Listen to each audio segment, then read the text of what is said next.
An Irish psychiatrist focuses on the science and mystery of how memory works. A sense of self, memory, the brain, and who we are. But she's also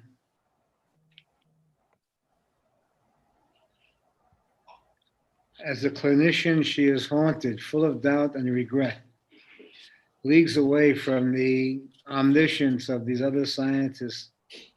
Oliver Sacks. O'Kane does not try to dazzle us with interpretations and cures, but dazzle she does with the science, the clarity with which she can conjure something as ordinary, as bafflingly complex and beautiful as a memory forming in the brain. She leads us through the origin of sight, while looking always involves remembering the importance of place and memory. What starlings can tell us about sex, about scientists who believe it may be possible to reactivate happy memories through stimulation of the amygdala. Out of that unpreposing organ, a gelatinous blob of interlocked shrimp color, all this wonder comes out of that.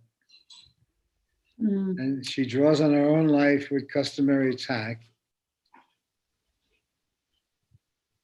She recalls the Irish folklore of her childhood.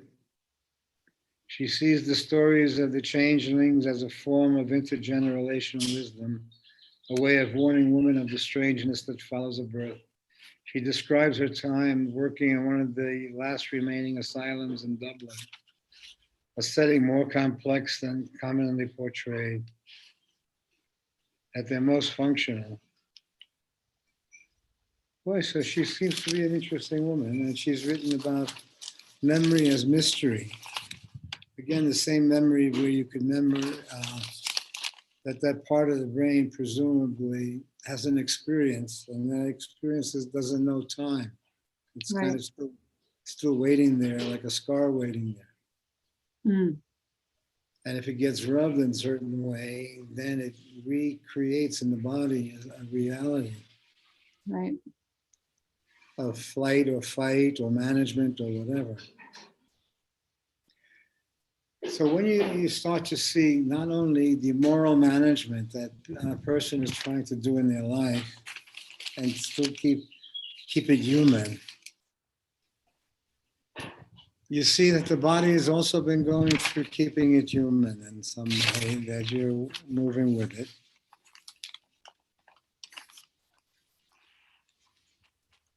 And here's a human that just popped up out of nowhere. Urja. Do you want to carry on as Urja, or do you want to now become Nicole? Well, I hear more Nicole because I've been more around my place. I don't know. I could take another name also. I mean, there's although I do see in the paper here, people are changing their names quite frequently. Oh, yes? Yeah. Have you made that your name then? Changed your name? Kai? Oh, I did that in my early 20s. Yeah. But now I have Bauer, Bharat's last name, and I'd rather go to Shanti. But it was so hard to get my passport with all my name changes. I don't know if I want to change my last name again. Yeah, let's see. It's always nice to be invited in a way that makes sense. So basically, or that it comes to you in a dream or a thought or something, or an invitation that gives it another dimension. So Bauer does kind of represent pretty much where you are. Was. In terms of the real world. Where I was. I'm saying that these guys that are doing all these politics and that they consider themselves to be the real world. Yes. So everyone who has power, they consider that perspective to be the real world. But when you get intimate with them, you see how dopey they are. That's for sure. Yeah. You understand? So then you see the power comes out of a lack of understanding and of love in some way. Well, okay. So then it can assume a power because it's detached from a feeling.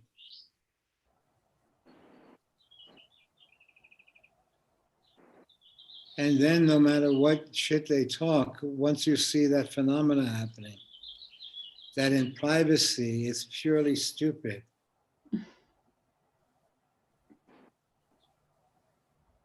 When you see the stupidity, then you see the expression is shit talking. Stupidity, that it knows what it's talking about. And you kind of understand that somehow it's missing its own humanity somehow. Yes. And so that is trying to assume an identity. It seems like that's what's being exposed more and more, doesn't Well, it? the identity then gives one a literal life. And I say, well, where do I come from? And I say, well, I come from some gypsies out of Romania. So what the hell do I know? People, must have been millions of people trying to survive, man. And boys and girls meeting and running away and surviving. If what they talk about history is true, it was a shitty time. Yeah. Where keeping it together meant fleeing with whoever you could.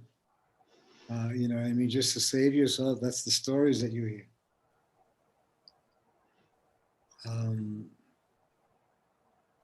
So let's say you have a history, a sense of history, but it's not a dominant factor. It's more of a mystery history.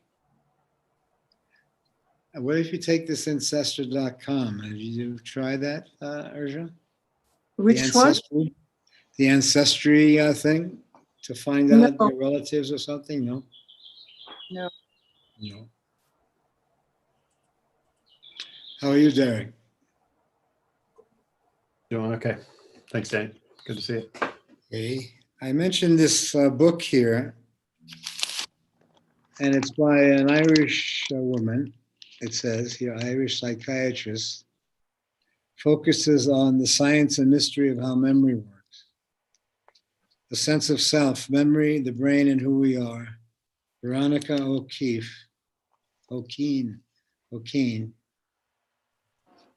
And she seems quite nice, how she's kept it together. But she's always full of doubt and haunted and regrets, and so doesn't pontificate too much. So she doesn't dazzle, but dazzle she does with the science, the clarity with which she can conjure something as ordinary, as bafflingly complex and beautiful as a memory forming in the brain. She leads us through the origin of sight, while looking always involves remembering the importance of place and memory. War starlings can tell us about sex, about scientists who believe it may be possible to reactivate happy memories through stimulation of the amygdala.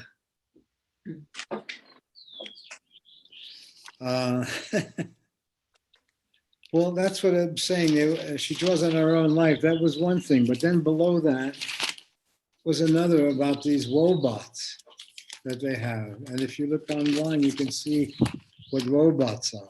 Woe, W-O-E, Oh, bot, not robots. When your therapist is an app, you can reach it at 2 a.m.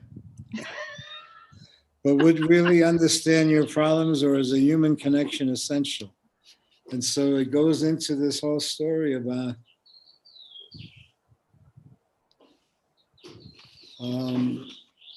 robots that are like friends or empathetic or prophetic, or they advise you, or Reminds me of the movie close Her. with. Reminds me of the movie Her. Yeah, I think they draw on that.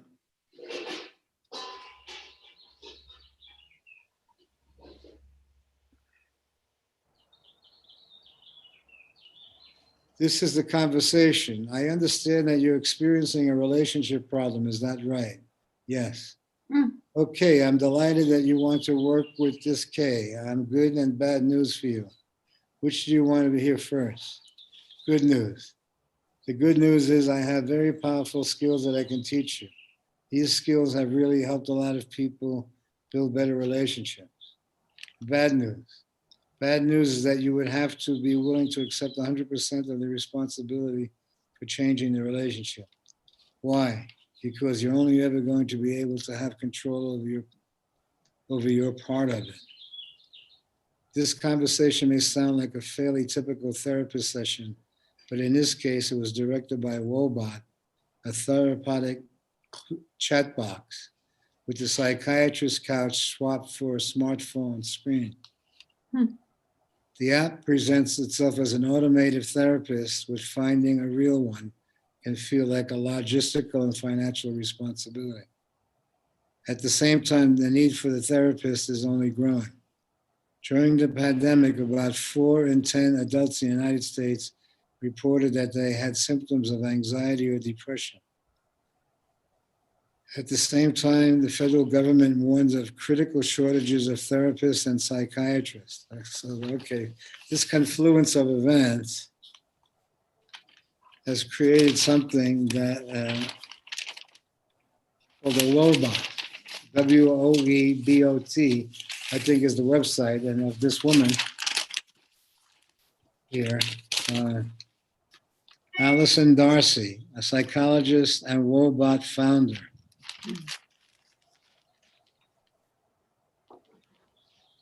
Oh, yeah. Yeah. Was it in the That's Sunday what time, Danny? Mhm. Is it the Sunday time? That's Tuesday times, the Oh, science okay. time. Something bothering you, tell it to Wobot. We will confess to a bot, but in a confession, the equivalent of mental health care. So therapy by algorithm. Then this Wow. fellow pours his problems out into the Wobot and was measuring, how was it? I mean, he was sounding like a hip guy. It was nice, something to read. But then he broke up with the Wobot. After a month, he deleted Wobot from his phone. He was unimpressed by the bot's advice for beating back loneliness and despair, but he's not entirely sorry that he tried it out. The mere act of typing out his problems was helpful. And through the process, he pinpointed what he actually needed to feel better, where he really needed to feel better. So maybe that was just evidence that I needed to actually address this. Well, it was together with the other article about this Irish therapist and her different kind of use of memory as more poetry in some way, but also scientifically based poetry. Well, she had a sentiment to her. And then with the Wobot, what's your take on that, Derek? I mean, it sounds, in interacting with people, you can see that they have a lot of challenges that it probably wouldn't hurt to express them out loud, on a keyboard even. And even if the advice is whatever, some cases it seems like, really young, like teens may even find their advice very helpful, Well, this is the advice you would give if somebody is going into show business or they all of a sudden become a hit with TikTok and all of a sudden them to be completely stressed out and yet they're on the Ellen show or on this show or that, but you know them privately to be completely whacked with this whole phenomena that they stepped into. So you see that a lot of the products that they're pushing apply to this sudden shift like that in identity, and that the shifts that are happening and even the symptoms are kind of a sign of health. It's telling you, hey, baby, you're in a false scene. So you see, then they try to organize you more into a false scene when in fact there's a truth in you that's saying, don't make me do this shit. What do you do? Okay. Is it possible, Ursula, that your body could be saying, have an honest conversation with this guy. Don't get me involved further with this dude. Could the body ever communicate like that so strongly? Don't do it, the body says.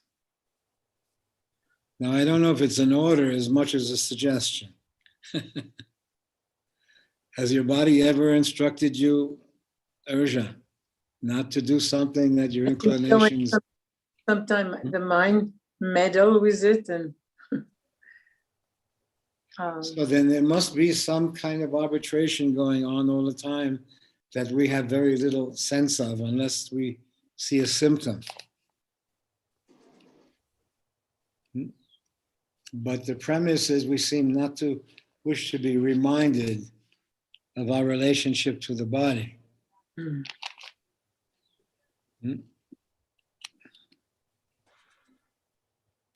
But let's say in these situations that we're in, we see, it doesn't need to be medical living or dying that we're talking about. We see a phenomenon of dying happening in relationship and circumstance, in roles that are being played, where the roles then turn to memory. And then you see again, as this woman in her own way, but then start to see in the memory as it becomes mystery memory. And that something can set off that memory. And it's not a literalness of the memory, but it's a space or something that the memory is set off.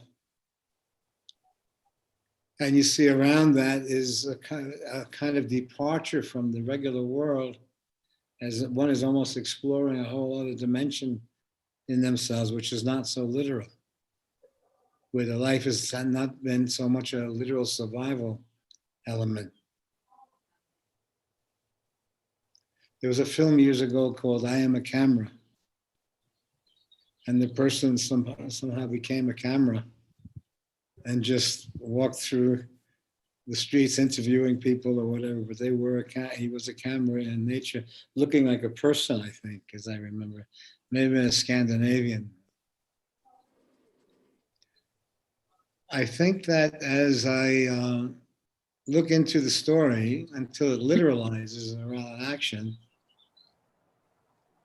almost all the actions also seem to have a dimension of theater to them, or space.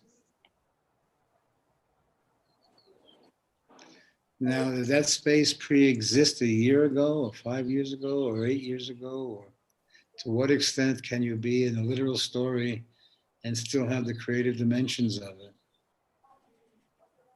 And you see all the conflicts that happen then with creative people while they have a literal life that they have to tend to.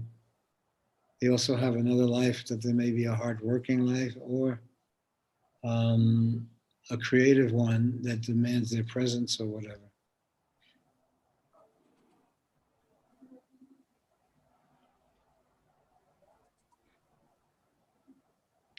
And the difference in the literal reality and the evocative reality. What is a person? Is a father literally a father, or is he a human being who has all kinds of things going on in their life? And I say, well, does that negate fatherhood? What do you say, Derek? So let's say it would depend on how many things are going on in their life before it's negating fatherhood, per se. Let's say if you're less than 1% in a person's existence, you would feel free to go. Mm. Hmm? Yeah. So let's say when, in fact, you as a child are a memory of a child,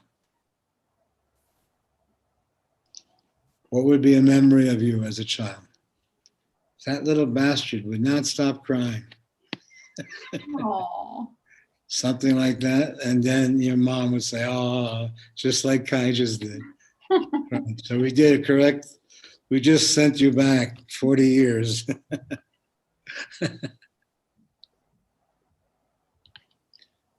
So that you see the normalcy of your situation. That we take this very weird that people can come together and create something, and a baby can come out, and the normalcy of it, even though to some degree, even in animals, when you see it happening, it still touches you or ponders you or sends you reflecting, but its existence is perceived.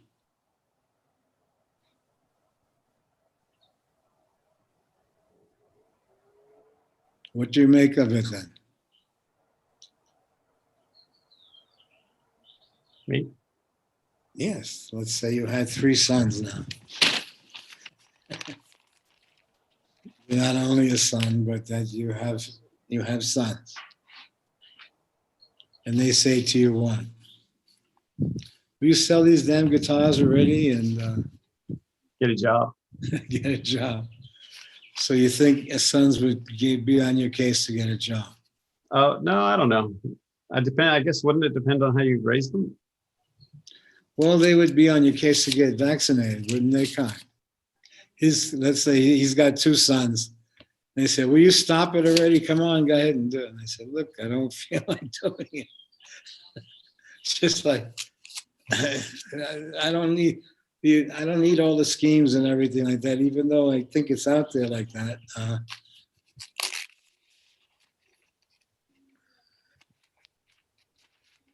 So what a dumb idea. It's like almost like a virginity idea that you're keeping. It's not literally it, but that there is this idea, like Shakti said, that she's a virgin, even though she's made love all her life, but that it's always new. It's always fresh or true. It has to be true in some way.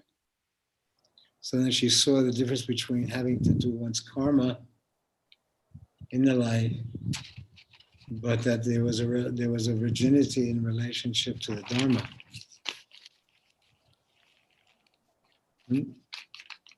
So it's pretty interesting.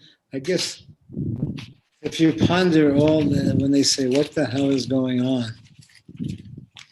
And then I say, well, one comes close to talking to God then. And you say, what the hell is going on? And then you get some sort of response about it's not literally going on. It's something. So I'm talking to myself then, and as I'm asking the question, I can even be naive enough to ask my bladder, which I'm going to have to examine in an hour. What's going on there? And I feel that that's what I'll do with this test, to see what's going on there, and literally to see more scientifically what my nuances are. But what am I seeing is that somehow I'm managing a life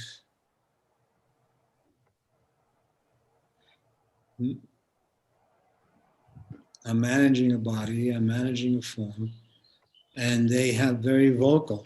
If your bladder gets pissed off, it lets you know it gets pissed off. And if your kids get pissed off, they let you know also. So let's say you're managing a very complex opera. And even if you're alone, your own body is a complex opera that you're managing. And there's an agreement, it seems, some sort of agreement. What do you say, Erja? It doesn't only mean literally what you do, they fake you out into the story about doing or not doing. It's more or less where you're coming from.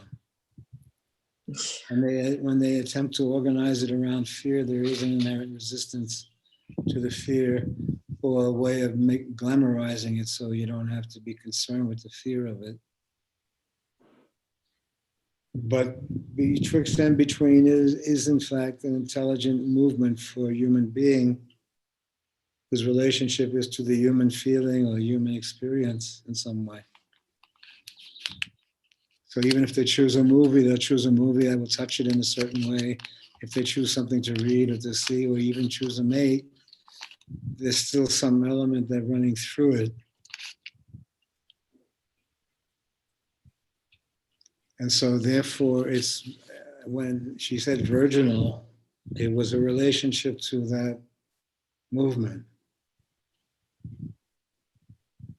That somehow the thread that ran through the life, there was some relationship to it that you saw. That there was something in you experiencing all the passages of your existence. And that in some cases, there's memory, maybe coming from the physical itself. It may be an organ had an experience. It may be your heart had an experience and translated to you. So then you start to experience a whole dimension. And even then then you even see the connection. Just like that picture I showed you the other day, where it showed you almost every nerve in the body. It's remarkable. If you look in front of the mirror, you can see almost everything that's going on in the body. But the element of a kind of affection for the journey,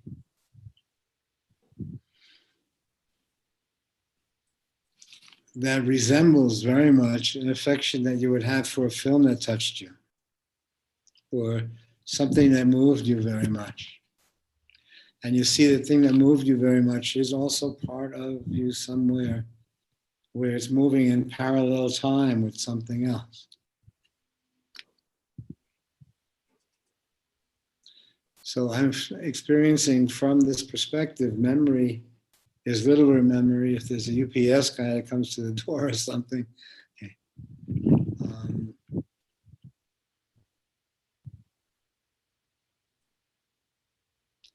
And I'm thinking that as I'm remembering, if I remember Derek, that somehow I'm seeing Derek. And the only reason I'm remembering Derek is because something that Derek brought up or that I'm reflection on, and it's still in that space. Mm. Hmm? Mm-hmm. And then there's a literal Derek. Yeah. What do you say? But there is an evocative Derek that's there in memory that seems to me is becoming the real Derek. Meaning the, can I call it the movie of Derek? I can call it somehow the creation of Derek.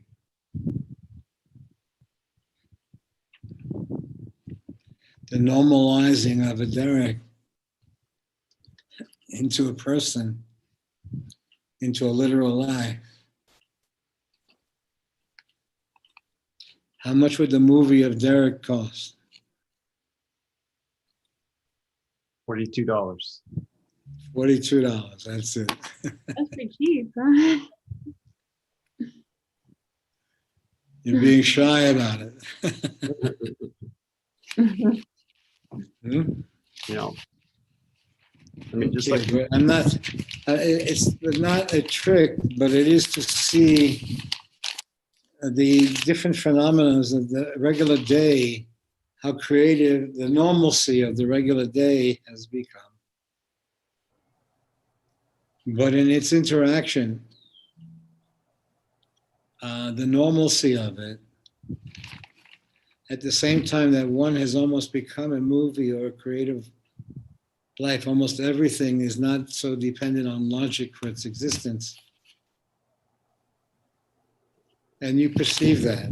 Now, we discussed that last month about the virtual, what was it again?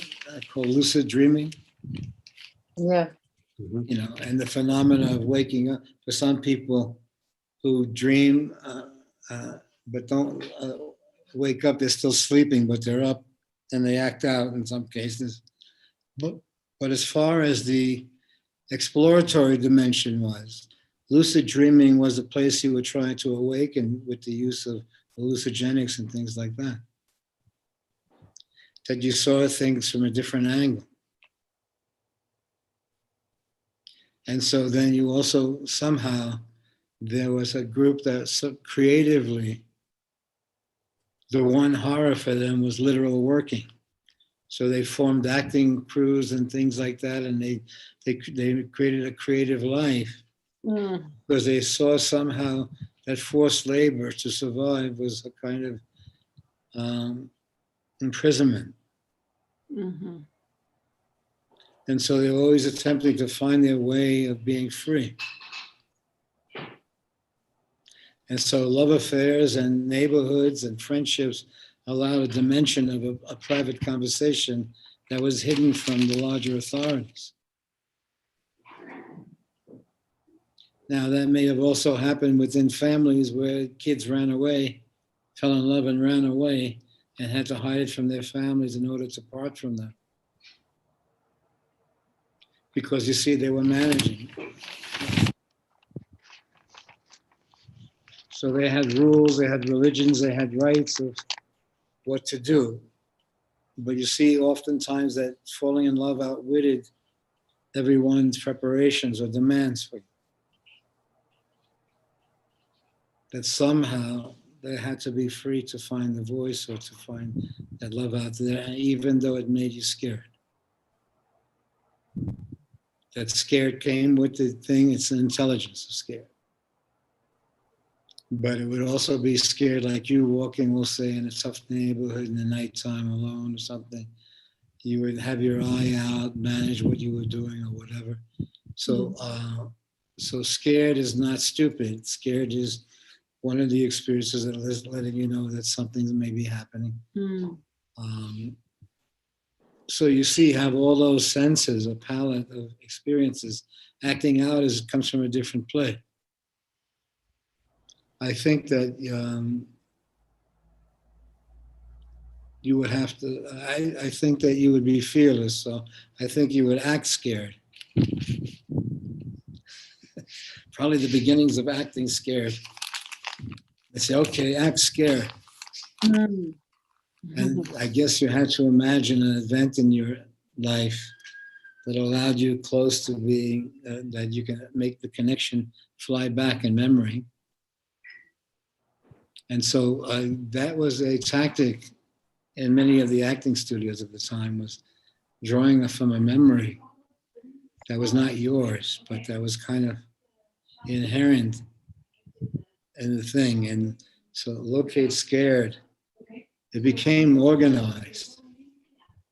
But I think it happened naturally whenever you had to act a certain way that you would draw on an experience.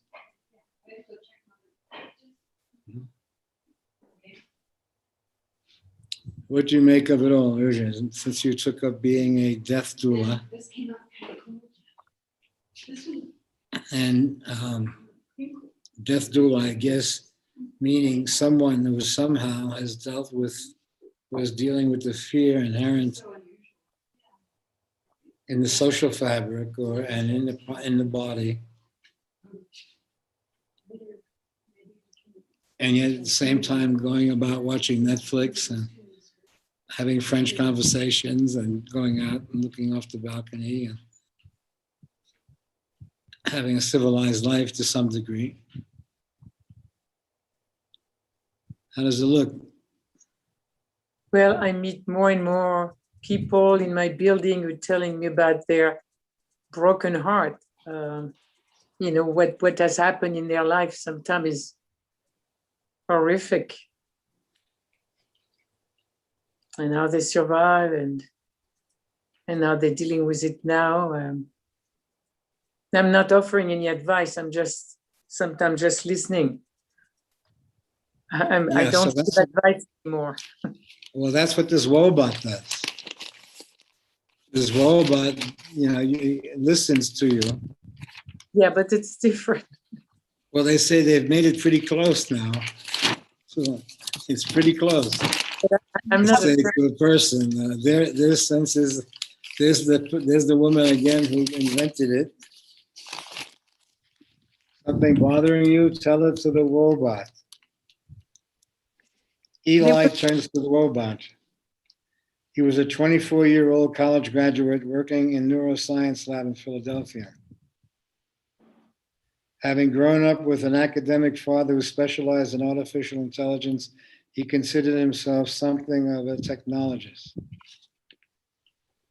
But his job was isolating, and so he was so extremely lonely. He was bored and lonely. He couldn't sleep well and found that his moods were constantly dark.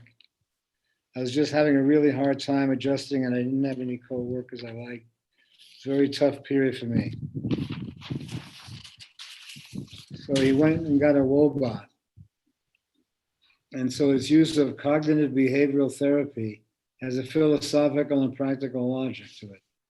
Unlike forms of psychotherapy that probe the root causes of psychological problems, often going back to childhood, CBT seeks to help people identify their distorted ways of thinking and understand how that affects their behavior in negative ways.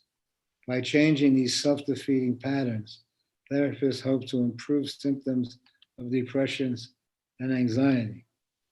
Because cognitive behavioral therapy is structured and skill-oriented, many mental health experts think it can be employed at least in part by an algorithm.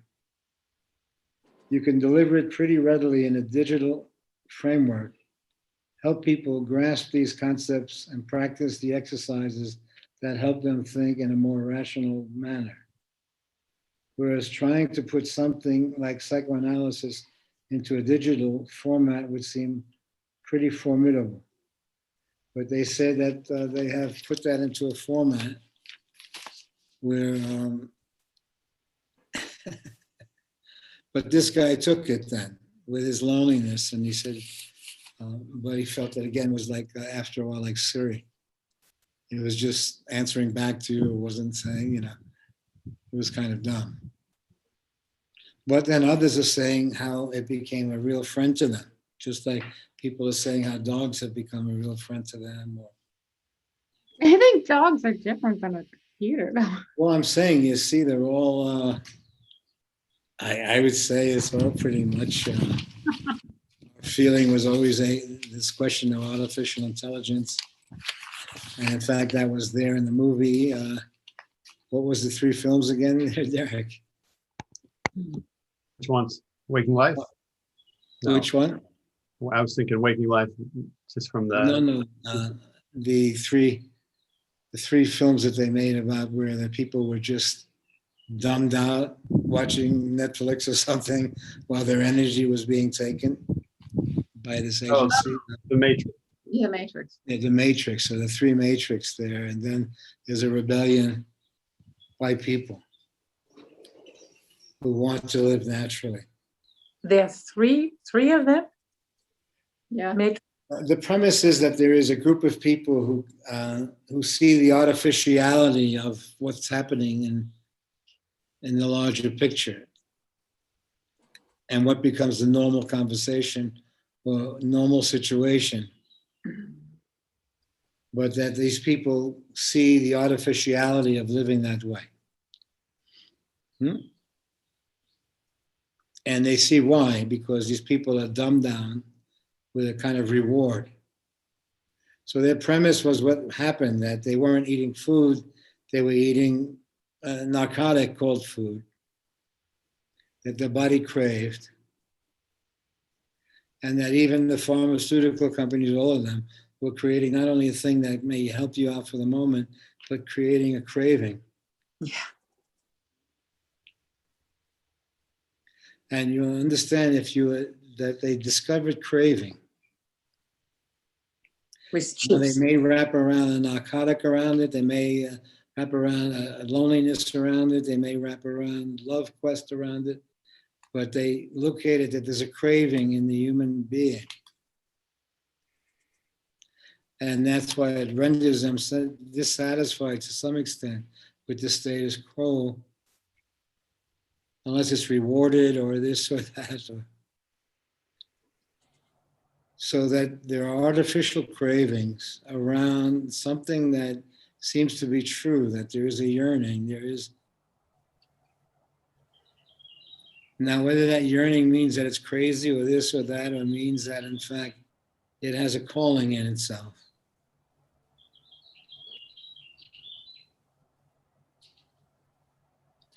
And that there's a dialogue somehow that it's not included in. So the person is then measuring their life by a history when any kind of reflection reflects on the mystery of their life. So in an hour's time, I'm going to have a camera go in me and show me a mystery that's part of my history, but it's a mystery to me what it looks like, or what the shape of it is, or what's happening. That I can fly in there and say, "How you doing, Liv? Are you okay? Things okay?" Like you're walking through a neighborhood or something. The absurdity, but a kind of creative beauty is there that you're meeting yourself in yourself to see a process that's happening. And the process is you, Urja.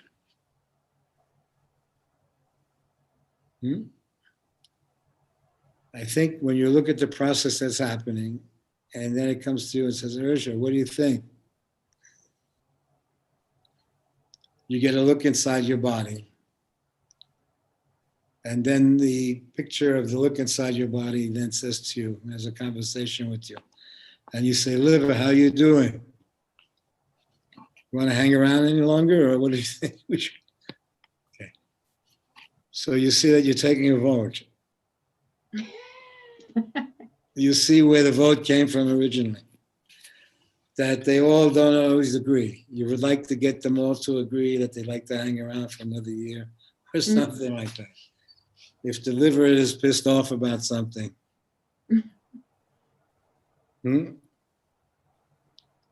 So what do you say?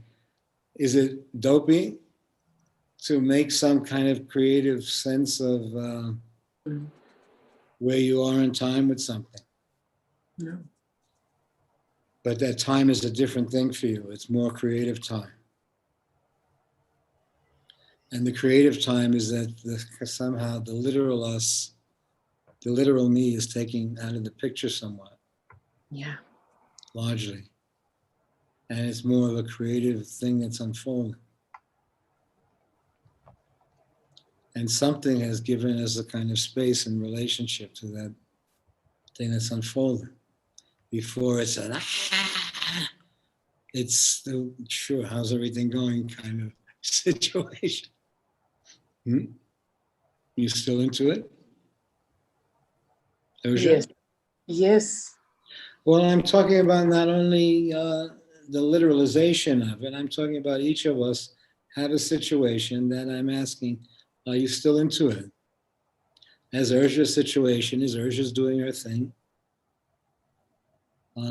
Are you still into it, Kai?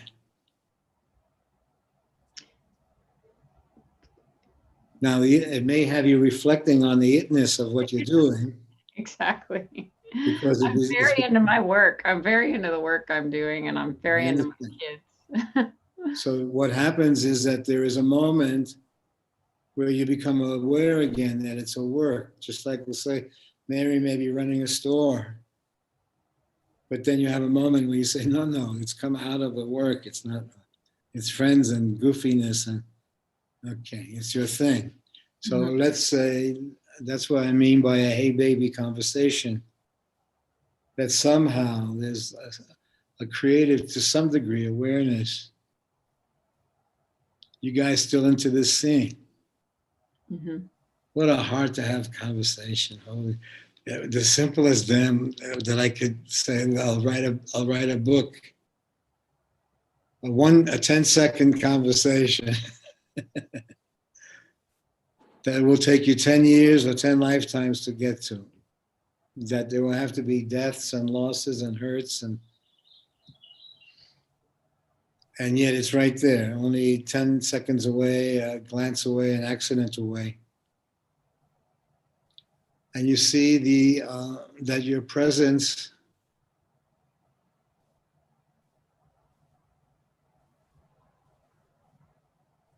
what other work you're doing? You're not exercising all day, are you? People doing my Shakti work with people. Yeah, but are you exercising also? Oh yeah, I get up every morning, I meditate for 2 hours, I exercise for an hour and a half, and then I start my day. I've really found something with this, with the clubs and the against the shadow, using the sun and the shadow on the wall or on the ground. And as you start to see the shadow, you transfer the movements and the kind of dancing over to the shadow. And so it was a kind of transference, I'm still trying to get married and to film it there because Yeah. as it was moving like that, it took on its own like balletic movement with the club. But I'll try to get that out there. What do you think, Derek? You still doing the clubs? Yeah, I went out in the backyard and on a sunny day. It's summer in the sunset, so there's not too many of them. But I got some shadow on the ground, and I know exactly what you're talking about. It was like it was dancing itself, the shadow. That's nice. It's good. What do you think? I could see superimposing videos over each of the moves and seeing what that would do. Each of the moves, the shadow of each of the moves laid over the top of it. That might be interesting to see too. See what you think of that article in the New York Times, because our friend who came out of our situation in India years ago and then teaches at Yale now has written a book on AI, Wendell Wallach. And about his concerns about AI and its artificiality. Yeah, I mean, the Wobot sounds like AI, and then the Wobot is an application of it that intends to go further than just cleaning a vacuum cleaner or something like that. But then the vacuum cleaner starts to take over the house and tell you where to move the furniture and what to do. And you see, a housekeeper would probably start doing the same thing that the vacuum cleaner would do. If you were just laying there and he had to push you around and rearrange the furniture. So let's say the robot then makes you concerned whether you are the artificial reality or not. If they're perfecting through the robot something that can care for you, then it has some superiority to some degree, that is free from the same situation itself. Now, in the scientific films, what was it I saw then? The robot then became the danger.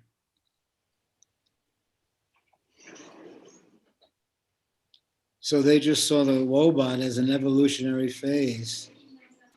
They didn't seem to have the attachment that the human phase was in fact the phase of existence, that it was one more expression that passes on.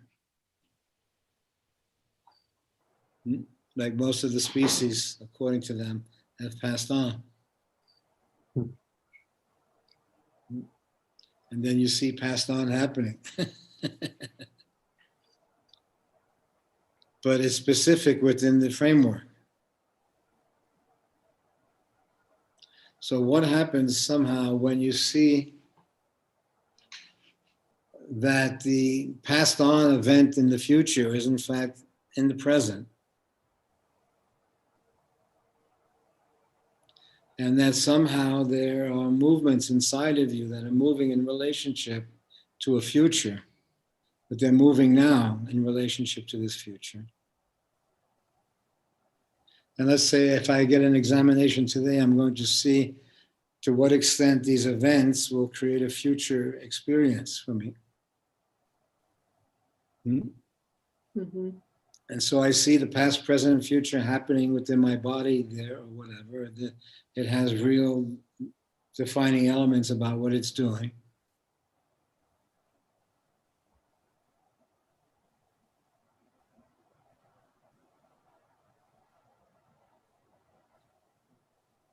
What do you say? When I asked you about Johnny D, how's he doing and this and that, one of the concerns in our situation is that the folks are okay without interfering in their privacy or anything like that. What do you say? And I guess you define it. But then you also understand that what runs through much of the story of us is a hurt. How should I spell it? H-U-R-T, that there's a hurt that runs through the story. Now, whether the hurt is causal or the hurt is revealed. So then if you look at reasons for hurt, you see a similarity, as we were just discussing before, that it activates a whole system. So as you're trying to explain hurt, well, this and that, I didn't mean that, and then you understand that there's a systemic logic that then happens in it. And it can be a dopey event. There's someone who's caring for you, then is charging you, and you find that out and you say, okay. So it's a small thing, but somehow it interrupts the love affair. But you also see that there are elements in the being that is seeking that hurt experience, not avoiding it, not readjusting it. So if you go into it and say, hey, but can't you see it's not this or that, you see the attachment to an experience.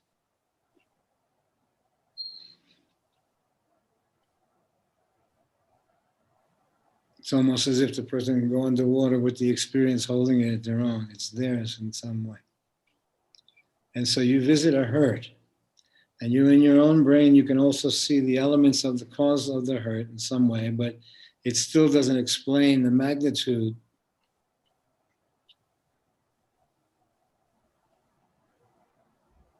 And you would see that it would require a really honest, hey, baby.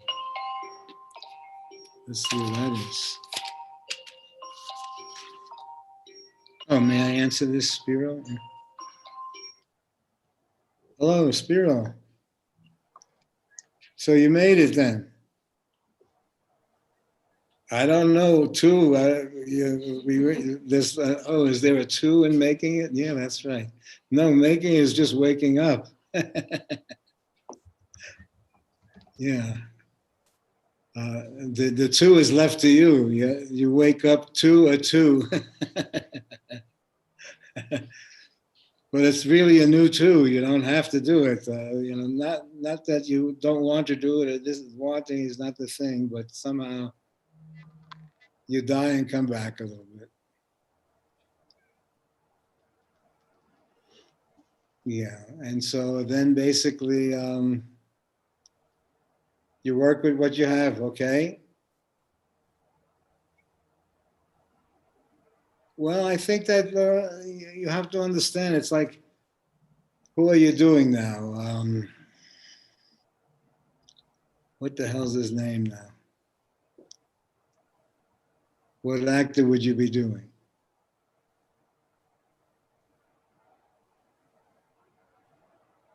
No, in The Godfather. What's his name? The Godfather. Marlon Brando. No, the younger guy, the son. James Pacino. Caan. Who? James Caan. No, the son. The son. Pacino. Who? Pacino? Yeah, Al Pacino. Pacino, yeah. So Pacino's what's left for you. I was You can thinking do a Jim Carrey. Pacino.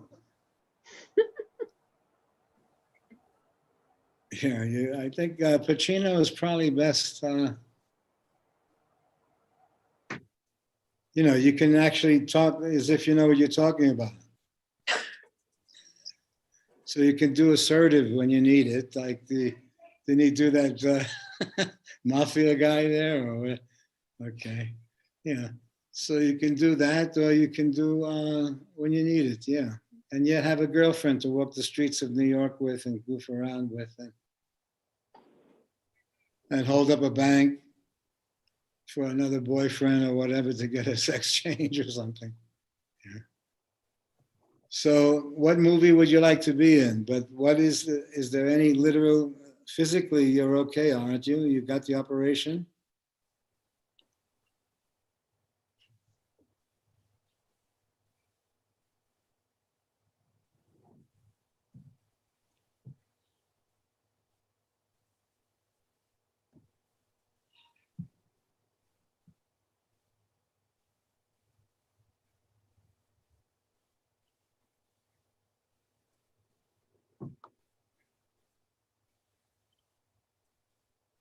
Yeah, I'm about to go in about 25 minutes or an hour to get the whole inside exploration. Well, I'm online now with Kai and her YouTube show here, and so you've just been heard by 20 million people. Why don't you tell them to get on Zoom? We're talking about the broken heart as, in fact, a lifestyle, and as obviously that anyone was advising you, and obviously don't do it was in the story, and you see the pursuit of it, that one would sneak out the bathroom window, that okay. So you see that there is a relationship to the broken heart that then, but what a problem that happens is authenticity. And so that comes and goes in a situation. So it has to have the power to break your heart. So you have to be schmuck number 8 for the whole story. Okay, so let's say that the broken heart is not exactly a flaw, even though everyone may punish you for the obviousness of the broken heart in you. Is because it's seeing it from another place. And there is a kind of quest for the truth or something in you. And it's not laid out what that is, but it is laid out what it's not.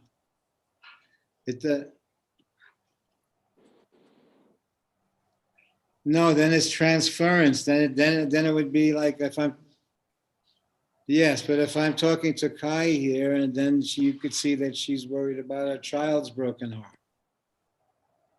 So then she'll do whatever role necessary without violating herself, but do the role necessary to protect the child from the experience. So you see that they've created a whole framework then to protect the children from the cheesiness. Jesus Christ. You see, will break their heart because they've given the impression that they're very cool dudes to the kid. So all of a sudden, if the kids heard them saying, "Why you dirty little," okay. So you other.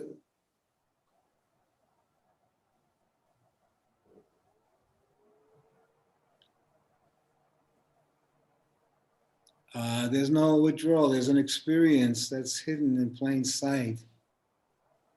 You'll see why your mother and father even kept it together. So you see the weirdness of it all.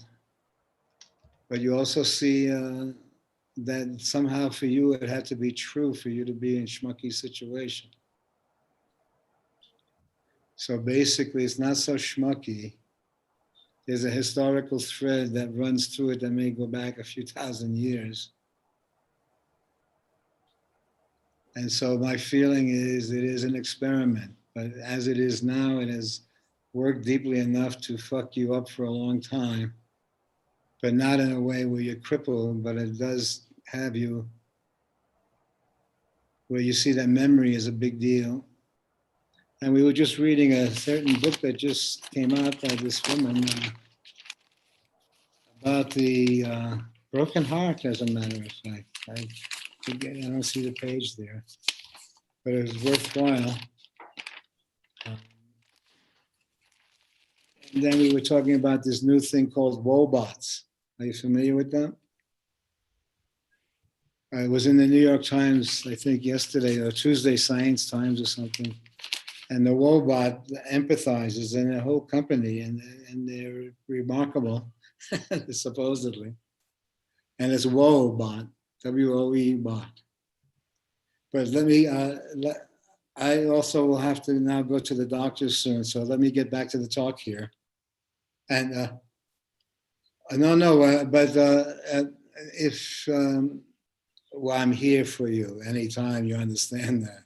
So basically relate to what you have, if you can. But there's a space or a circumstance for you if you're getting over your head, where you don't have to sell your culo out too much. But let's say maybe you should do a Pacino.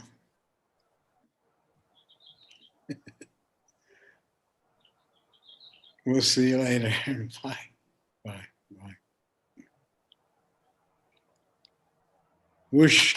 What do you think? Did he have No, I the, think, but it's just the up in the airness of a love affair. But at the same time, there's a kind of, I think there's a sickness or an operation that he has to have or something. So I think I have things overlapping, but we'll have our own circumstance floating around. But you can visit the space where nothing is happening and something is happening. And you somehow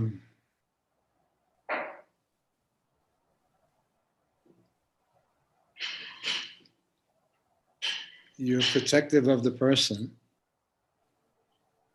and yet you get punished to some degree for that protection. Because, and Danny tries to say, look to you, you don't, tries to reason with you without reasoning with you, because I see the forces at play.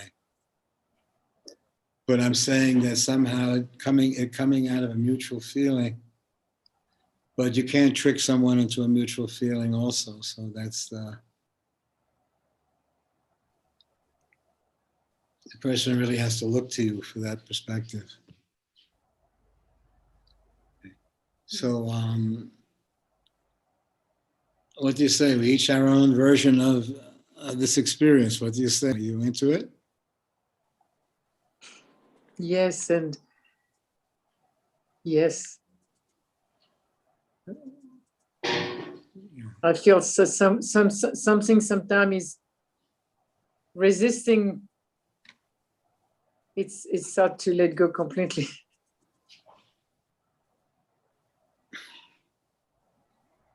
Well, as I say, is it possible to try to get an agreement?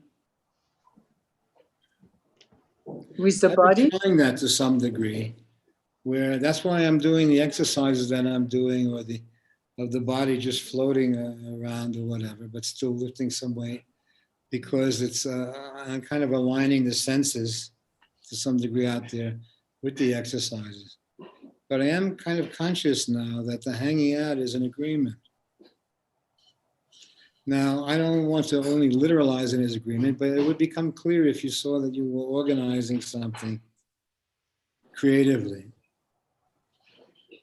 and that you have an agreement around it. So then if you look at your neck, you say, the neck says, hold it, I don't know if I want to do this anymore. Okay. If the neck says that to you, hold it here, I don't know if I want to go on with this any longer, unless you do some really big thing to me here. Then you say, okay, neck, what would I have to do for you? And they say, you would probably have to save up $2,000 and buy this neck thing that is constantly saying to the neck, hey, baby, and rubbing it and kissing it, and a machine that kisses your neck all day. $2,000, I think, will help your neck problem. I would rather have one kiss, Yeah, a physical kiss. a real kiss from a real human. Okay, a real kiss. So Wobot won't do it then. Not for me. A robot for $2,000 that kisses your neck all day and says, hey, baby, won't cure your neck problem. What about you, Derek? Well, maybe I'll give it a try. I'd have a tough time with the Wobot myself, I think. With a robot? Yeah, it seems. Okay, it's been pretty weird conversation, but also very, what do you think, Kai? Okay? Yeah, beautiful. You have some comments. I don't know. Do you have a minute or do you need to go right away? No, I have a minute here. So let's see, who's on? Jonathan Holman, Mary Lena said, I have always searched for truth, even if I have tasted some moment of stillness of the mind. I'm not centered in the state of equanimous being. I'm discovering more and more layers of my ego. I wonder if I will ever find that truth. It's a feeling of longing that nothing can fulfill. Mm. Well, I think that the question is more the truth that you would see if you were directing a film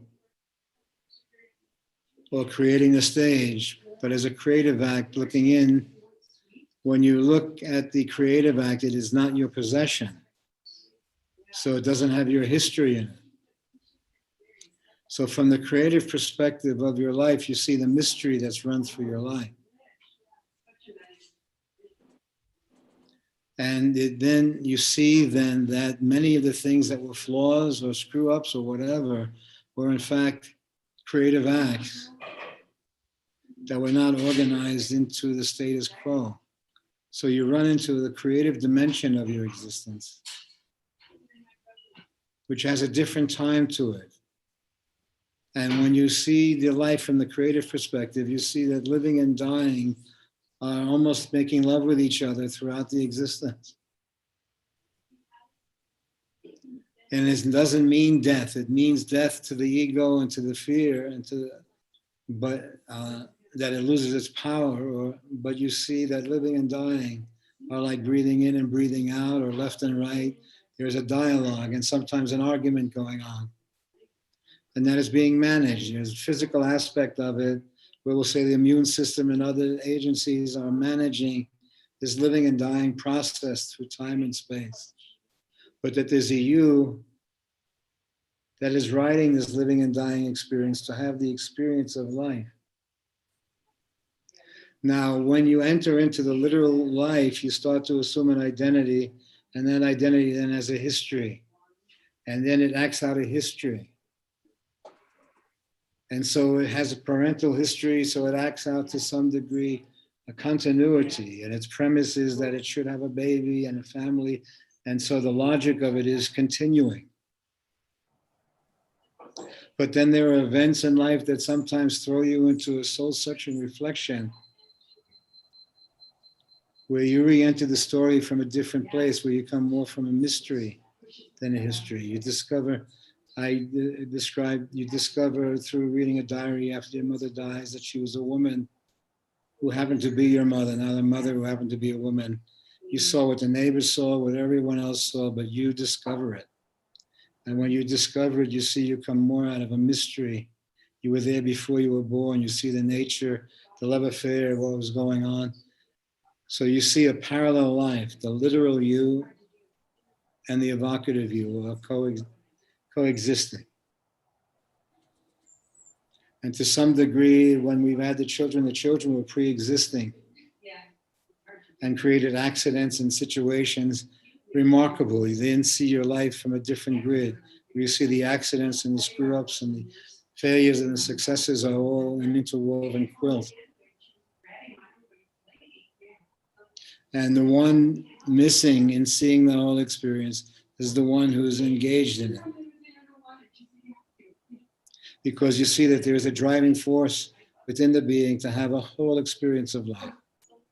Not be sold on just a happy, as if happy is smiley face, but happy is that being there for the whole of life, for the whole experience, for the whole happening. So that would be the problem with the woebot. Because the woebot will try to make you happy. Yes. Whereas the lover will wake you up to the human experience. Yes. And so when you start to see the elements of your life, not only as your life as a possessive, where the continuity, the survival is the most important ingredient out there. And it makes the exploratory, the desire, all the other elements of life has to be suppressed in order to give into the continuity, the survival element, where it's made to go underground. But you see, parallel to you is a spiritual movement that is not so organized around the historical self, but has been there through all the phases of your life.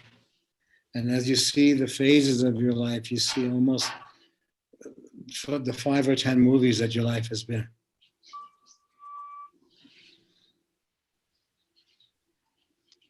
So I think when your perceptive relationship is to the thread that runs through it, to the energy, you see that this question of becoming organized into becoming a literal I'm this or I'm that, this religion or that religion. You see the difference between the religious being and the religion, where the religion then comes in with rules that are kind of based on the creative sense, your humanity. You then have in your own mind's eye an intuitive intuitive relationship to what's human in the story. I have to wrap it up then. Okay, Take care of yourself then. thank you so Bye-bye. much, Danny. Bye. Thank Said- you, See Dan. you tomorrow. Let you know what happens then. Yeah, good luck. Yeah. Bye. Bye, Mary.